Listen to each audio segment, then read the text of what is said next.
Hello friend, तर कसे आहात? तर आज मी बनवणार आहे आलू का पराठा. आता तुम्हाला तर माहिती आहे खूप मुलांना आवडतो आणि आता आज चतुर्थी पण आहे, त्याच्यामुळे आमचा काही उपवास आहे. पण आता आमचा जरी उपवास असला तर मुलांचा थोडीच आहे, तर त्याच्यामुळे मग त्यांना मी आलू का पराठा बनवून द्यायला घेतलेला आहे. तर बटाटा उकडून घेतलेला आहे आपण 3 ते 4 आणि त्याच्यासोबतच मग त्याच्यामध्ये कांदा, हिरवी मिरची काही तर वापरलेली नाही, पण लाल तिखट थोडंसंच टाकलेलं आहे, धना पावडर, गरम मसाला आणि त्याच्यासोबत कोथिंबीर वगैरे टाकून मस्त असं हळद आणि मीठ टाकून छान असं मिश्रण एकत्र केलेलं आहे.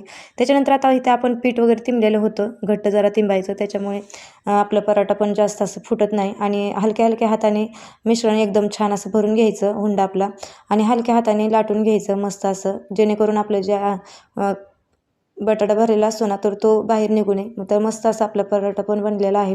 तर मस्त तवा गरम झालेला आहे, त्याच्यावरती तेल थोडंसं लावलेलं आहे आणि त्याच्यानंतर ना टाकलेलं आहे. तर आता इथे मी तूप लावलेलं आहे, मस्त आपलं घरगुती आहे, घरीच बनवलेलं.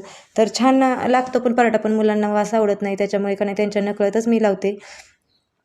आता नाही लावलं म्हणून सांगितल्यानंतर ते खातात मग आणि मुलांना जास्त आवडत नाही म्हणून. पण आता हेल्दी असतंय आणि तूप असं पण खात नाहीत, त्याच्यामुळे थोडंसं त्याला लावूनच देते.